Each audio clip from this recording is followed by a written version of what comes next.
Hey guys, we're gonna watch the Odd Ones Out tabletop games. Okay, let's get started. I hate you!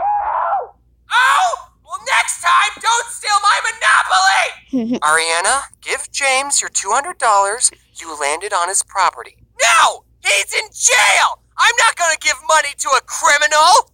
I don't know if that's how you play it. Maybe, I don't know. That's not how you play! Mommy, why is brother screaming? Shut the up, Sally. You don't get to talk after stealing my last rip. Okay, that was inappropriate. Road. I wish I was never born! Me too! You think I wanted this? Hi. What you all just witnessed is the phenomenon known as family game night. Family game night plays an important role in the household dynamic, as studies have shown that families who participate in activities together form closer bonds and stronger relationships with each other. So try setting aside some time to play board games with your family. And if they beat you, cut them out of your life forever. Jesus, that's creepy. Okay, have fun, you guys. I like board games. I guess any game that doesn't involve me getting up and moving around, I'm a huge fan of. Same here. Also, since I'm bad at everything and don't like playing games against someone who's better than me.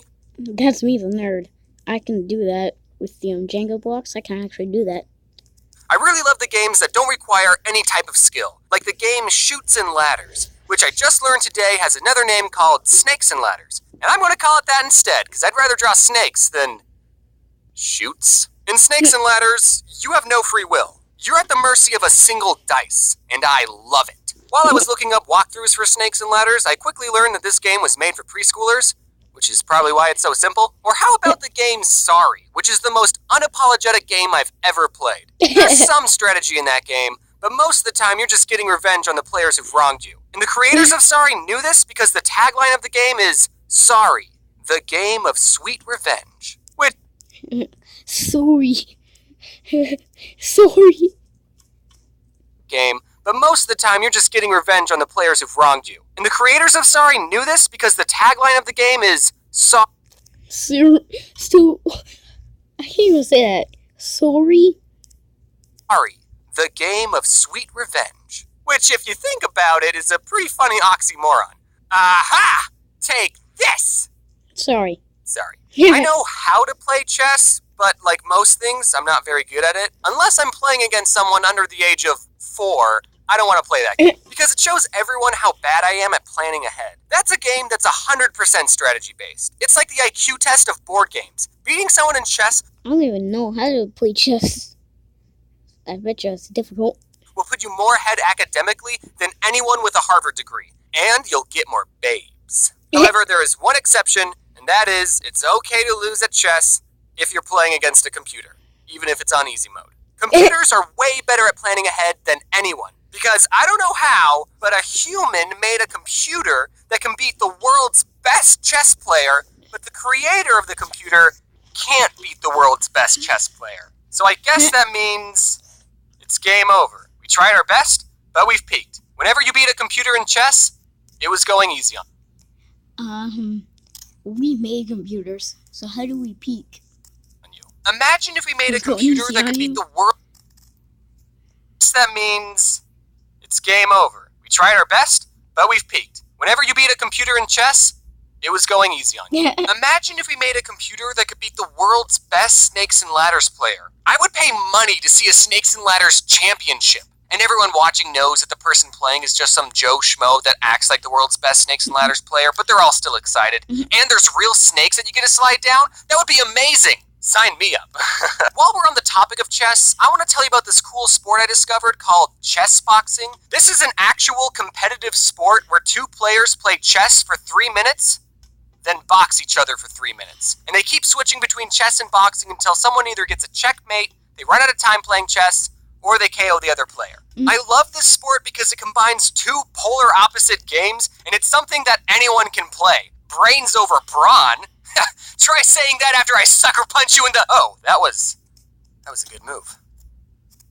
I'm gonna punch you so hard in the balls for that. I know I just said I was bad at chess, but if there's any YouTubers who want to challenge me to a chess boxing match, I will gladly take you to the ring, and we can charge people $12 just to watch. And we can end it in a draw, so that way you won't look bad in front of your fans. So Battleship, that's another board game, and it also got a big Hollywood movie based off of it. I haven't seen it, but I hope there's a scene where the captain of the ship goes, "Men, fire at D6? And then there's an explosion in the distance, and then Rihanna, who is actually in that movie, says, "Sir, the alien sent a message. It says, miss." And the captain goes, Someone write that down so we don't forget. And then there'd be an explosion at the back of their ship, and alarms start going off, and everyone on board starts freaking out except for the captain. And he goes, "Rihanna, send the aliens a message.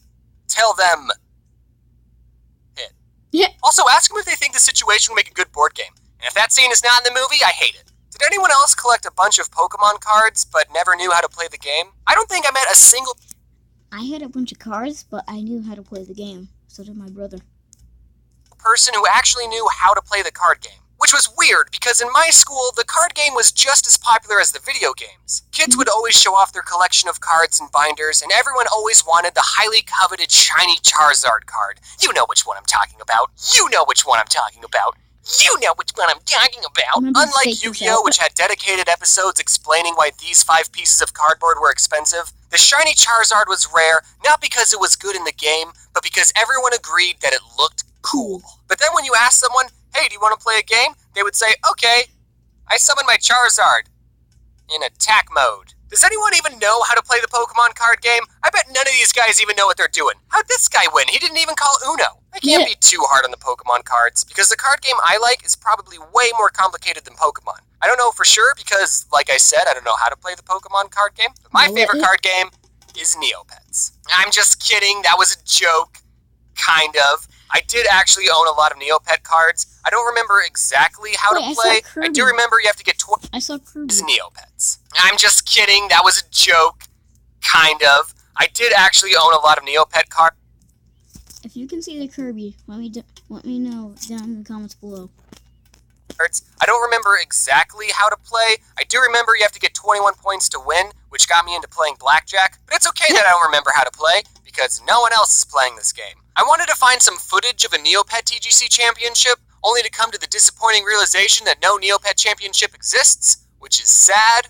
So if there's any YouTubers watching who want to fight my Scorchio, square up. Okay, but for real, the card game I like the most is Magic the Gathering. And fun little factoid, all 3 card games I've mentioned were created by the same company, Wizards of the Coast. Hey, is that a Monopoly reference? I've been playing Magic since 2007, and back then the game was a lot more simple. Look at some of these more recent cards. First, see how many words are on them? And if we flip them over, they merge into an even bigger card. What? If you showed these cards to my 11-year-old self, I would have lost my marbles. My favorite thing about Magic is when Dick Garfield, was first creating the game in 1993, he didn't really have an accurate way of testing the cards to make sure they're all fair and balanced, and he ended up creating some of the most overpowered cards in Magic. And players today refer to these cards as the Power 9, because there were 9 really good ones, which is why every single one of them is banned. Now, don't get me wrong, the Power 9 are good cards, but none of them are like, you win the game good. Take this one for example, Ancestral Recall. All it says is, draw 3 cards, or force opponent to draw 3 cards. Which is stupid that they added that last part. Why would you ever give your opponent 3 more cards to beat you with? Now, I know what you're thinking. Wait, a slightly better Pot of Greed, which is a card that allows me to draw 2 new cards from my deck and place them into my hand, is one of the top 9 most powerful Magic cards?